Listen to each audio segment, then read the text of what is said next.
안녕하십니까, 묘원입니다. 몸을 알아차리는 수행을 할 때 호흡은 주된 대상입니다. 생명이 있는 한 호흡은 항상 있는 것이기 때문입니다. 호흡은 몸에 있는 바람의 요소로서 풍대에 속하며 코, 가슴, 배, 몸의 일부, 전면 중에서 강한 것을 선택해서 알아차리면 됩니다. 코의 호흡은 사마타 수행의 대상이 되기도 하고 느낌으로 알아차리면 위파사나 수행이 되기도 합니다. 코의 호흡은 선정 수행을 할 때는 표상으로 알아차리며 위파사나 수행은 들숨과 날숨의 느낌을 알아차립니다. 가슴에서 일어나는 호흡은 마음을 알아차린 뒤에 마음으로 인해서 일어난 느낌과 함께 있는 대상입니다. 배에서 일어나고 꺼지는 움직임은 풍대로서 움직임이 크기 때문에 분명하게 알아차리기가 좋은 대상입니다. 몸의 일부에 있는 움직임은 호흡이 미세해져서 알아차리기가 어려울 때 몸의 일부에 있는 진동을 알아차리는 것입니다. 전면에서 알아차리는 것은 호흡을 알아차리는 마음을 대상으로 알아차리는 방법으로 마음자리에서 알아차리는 방법입니다. 전면에서 호흡을 알아차리는 방법은 몸이 아닌 일하는 마음을 알아차리는 것으로 주시하는 그 마음을 보는 것입니다. 처음에 호흡을 알아차릴 때는 가장 강하게 일어나는 곳에서 알아차리는 것이 좋으며 상황에 따라 옮겨서 알아차릴 수도 있습니다. 그러나 코에서 배까지 따라가지 말고 한 곳에서 알아차려야 합니다. 호흡의 위치는 중요하지 않으니 알아차리는 마음만 있으면 됩니다. 몸에는 호흡과 함께 알아차려야 할 대상이 매우 많습니다. 만약 호흡이 나타나지 않을 때는 다른 대상을 선택해야 합니다. 호흡이 나타나지 않으면 몸에 있는 여러 가지 느낌이나 눈꺼풀, 입술, 손, 엉덩이 등의 느낌을 알아차려도 좋습니다. 대상을 잡기가 어려울 때 대상은 중요한 의미가 없습니다. 어떤 대상이 되었거나 알아차리는 마음만 있으면 됩니다. 자, 오늘은 지난 시간에 이어서 계속해서 말씀드리겠습니다. 부처님께서 말씀하셨습니다.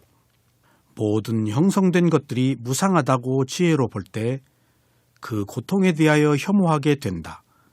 이것이 청정에 의한 길이다. 이렇게 말씀하셨습니다.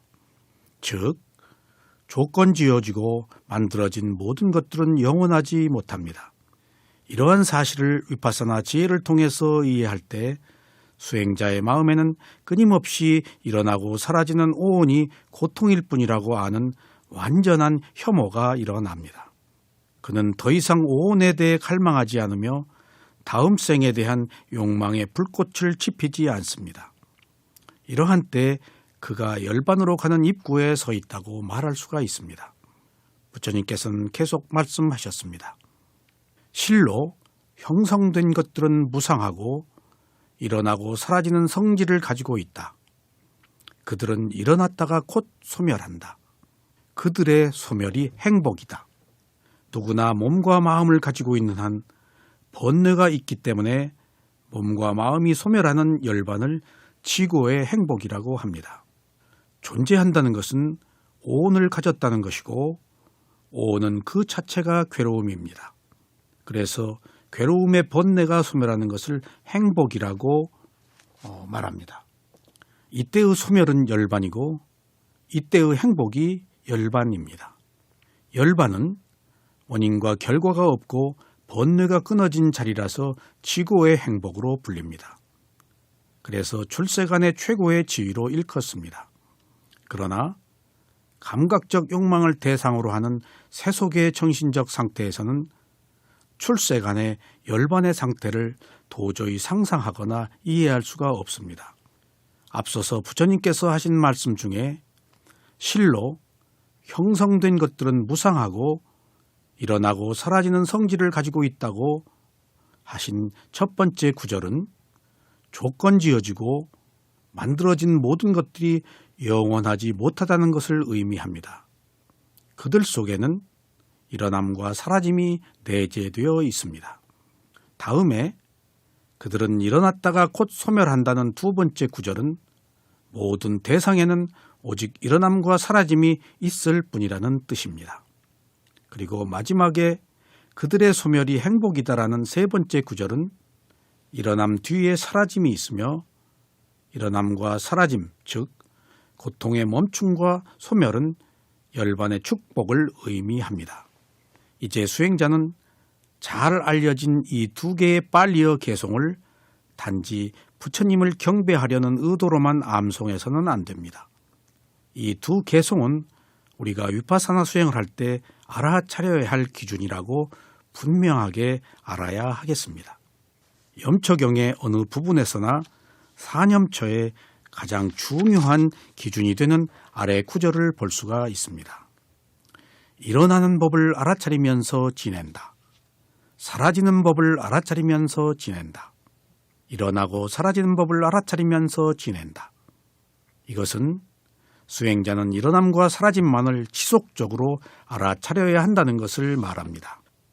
본문 내용 중에 일어나는 법을 알아차리면서 지내고 사라지는 법을 알아차리면서 지내고 일어나고 사라지는 법을 알아차리면서 지낸다는 말씀은 결국 일어나고 사라지는 법의 중요성을 제3 강조하신 말씀이십니다.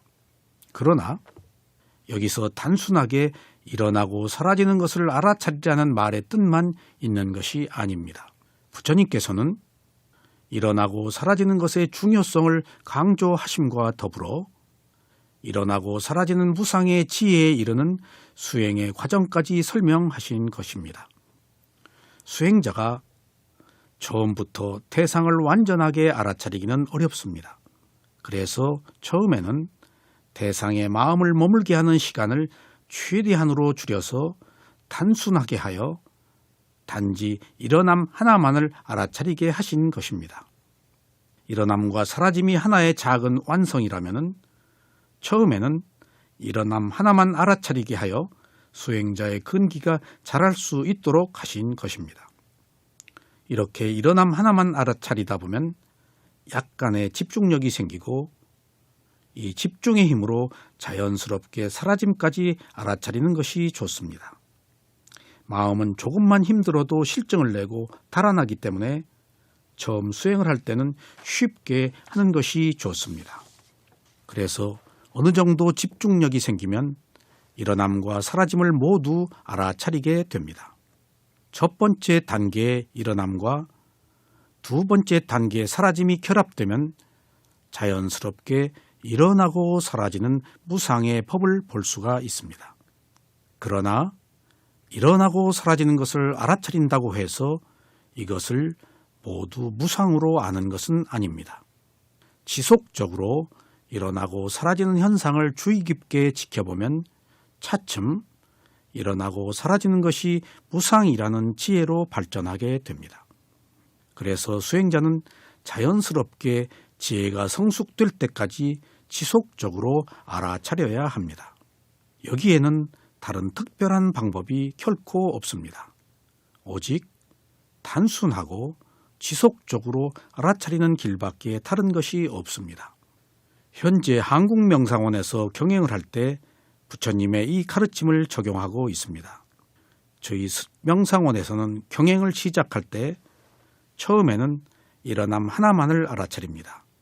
이것이 발의 뒤꿈치가 틀리는 것 하나만 알아차리는 것입니다. 이렇게 얼마간 발의 뒤꿈치를 알아차리는 것을 계속하다 보면 알아차리는 힘이 생겨서 자연스럽게 집중력이 생기게 됩니다.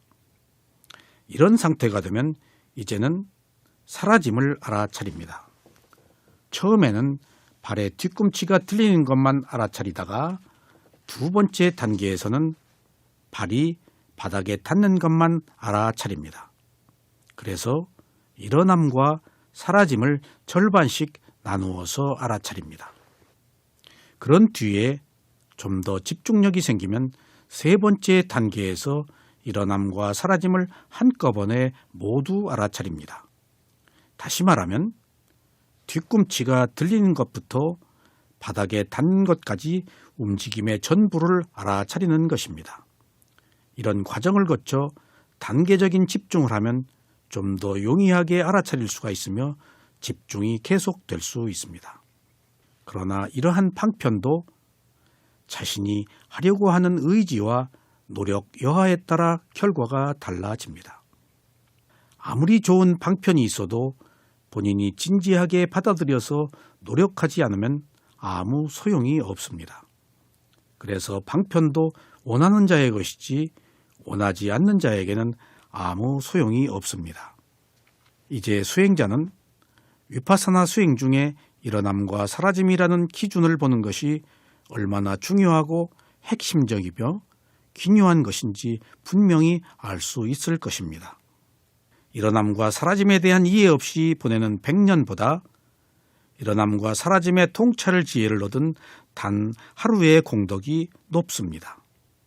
이 말은 수행을 하지 않고 100년을 사는 것보다 수행을 하고 사는 단 하루가 더 가치가 있다는 것을 말하는데 이것이 법구경의 귀절입니다. 존재하는 것들의 보편적 특성은 일어나고 사라지는 무상을 가지고 있으며 이것으로 인해 괴로움이 있는 것과 어떻게 하려고 해도 할 수 없는 무아를 볼 수가 있습니다. 어느 평범한 비구와 네 분의 아라한들의 대화에서 엿볼 수 있는 것은 관념과 실제에 대한 문제입니다. 누구나 사물을 고정관념으로 보지 있는 그대로 보지 않습니다. 여기에 유신견이 작용합니다. 네 분의 아라한은 일관되게 일어나고 사라지는 것을 말했는데 평범한 비구는 아라한들이 말하는 실제를 보지 않고 관념적인 숫자만 세고 있었던 것입니다. 이것이 바로 보고도 못 보는 범부인 것입니다. 이러한 관념에서 벗어나기 위해서는 위파사나 수행을 해야 합니다. 평범한 비구와 네 분의 아라한의 차이는 존재하는 것들의 속성인 무상, 고, 무아를 아느냐 모르느냐 하는 것입니다. 이것이 지혜의 차이입니다. 범부는 실제를 모르는 일반적인 사람들의 모습입니다. 살아있는 생명 중에서 인간으로 태어나기도 어렵지만 지혜를 가진 아라한이 되는 것은 지극히 어렵습니다. 그러나 아라한이 되는 것이 어렵다고 포기할 수는 없습니다. 이러한 정신적 상태만이 모든 번뇌를 여인 자유를 얻기 때문입니다. 아라한이 되기 위해서는 먼저 바라밀 공덕을 쌓고 난 다음에 지혜가 나서 바라지 않는 바라밀 공덕을 쌓아야 합니다. 바라지 않는 최고의 공덕이 바로 위파사나 수행입니다. 수행자 여러분, 두 번째 부처님의 위대한 두 제자의 문답을 들어보시겠습니다. 부처님께서 살아계시던 어느 날 꼬띠까 장로가 부처님의 상수 제자인 사리푸타 장로께 와서 질문을 했습니다. 사리푸타 형제시여, 청정하게 계율을 지키고 바른 마음가짐을 지닌 범부가 수다원 도를 얻으려면 무엇을 어떻게 해야 합니까? 사리푸타 장로께서 대답하셨습니다. 오 꼬띠까 형제시여, 청정하게 계율을 지키고 바른 마음을 가진 진인 범부가 수다원 도를 얻기 위해서는 오온의 일어남과 사라짐의 성품에 대해서 알아차려야 합니다. 그러자 다시 꼬띠까 장로께서 질문을 하셨습니다. 그렇다면 형제시여, 다시 수다원의 도과를 얻은 자가 사다함의 도를 얻기 위해서는 무엇을 어떻게 해야 합니까? 이 질문에 대하여 사리푸타 장로께서는 바른 태도를 가진 수다원의 도과를 얻은 자는 오온의 일어남과 사라짐의 성품에 대해서 알아차려야 합니다라고 대답하셨습니다. 꼬띠까 장로는 다시 사리푸타 장로께 사다함과 아나함은 다음에 더 높은 도과를 성취하기 위해 무엇을 어떻게 해야 할지를 질문하였습니다. 이에 사리푸타 장로께서는 앞서와 같이 다음에 높은 단계를 얻기 위해서는 오온의 일어남과 사라짐의 성품에 대해서 알아차려야 한다고 말씀하셨습니다. 그분은 또한 아라한마저도 과를 성취한 치복을 누리기 위해서는 온에 일어나고 사라지는 현상에 대해 지속적으로 알아차려야 한다고 덧붙이셨습니다. 처음에는 알아차리고 다음에는 지속하고 나면 생멸의 법이 보입니다. 수행자 여러분, 알아차림에는 두 가지가 있습니다. 이것을 다음 시간에 계속해서 말씀드리겠습니다.